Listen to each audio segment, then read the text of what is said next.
రేవంత్ రెడ్డి అయితే 40,000 50,000 మెజారిటీతో మాట్లాడారు. కానీ ఇప్పుడు 15,000లో 6వ రౌండ్ అంటే మ్యాక్సిమం ఇంకా నేను చూసే దాని ప్రకారం ఒక 4 రౌండ్స్ ఉన్నాయండి, 10 రౌండ్స్ టోటల్. ఒక 25,000 ఆగిపోతుంది మెజారిటీ, అక్కడే ఉంటుంది.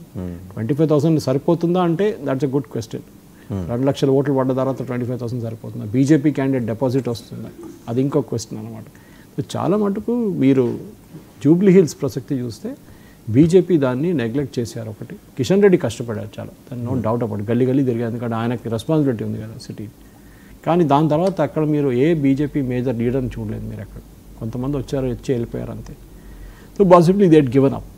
కాంగ్రెస్ వాళ్ళు ఏమంటారంటే, లేకుంటే బీఆర్ఎస్ వాళ్ళు ఇవాళ పొద్దున కూడా లీడర్లు కలిసాను నేను, ఓట్లన్నీ ట్రాన్స్ఫర్ చేసుకున్నారని చెప్పి కాంగ్రెస్ వాళ్ళు అక్యూజ్ చేస్తున్నారు బీఆర్ఎస్ వాళ్ళ మీద.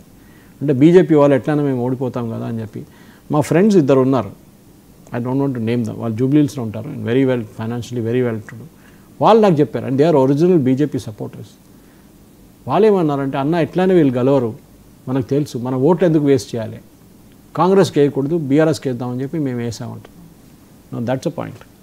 బహుశా ఈ 30-44 ఓట్లు చూసిన దాంట్లో నా అంచనా ప్రకారం ఒక 5,000 నుంచి 6,000 7,000 ఓట్లు బీజేపీ వైపు నుంచి వచ్చింది. బీజేపీ ట్రాన్స్ఫర్ చేయలేదు, బీజేపీ ట్రాన్స్ఫర్ చేయలేదు, ఇండివిజువల్ గా voters they have taken their own decision. ఇప్పుడు మనం ఇది కేరళలో చూస్తాం, ఇది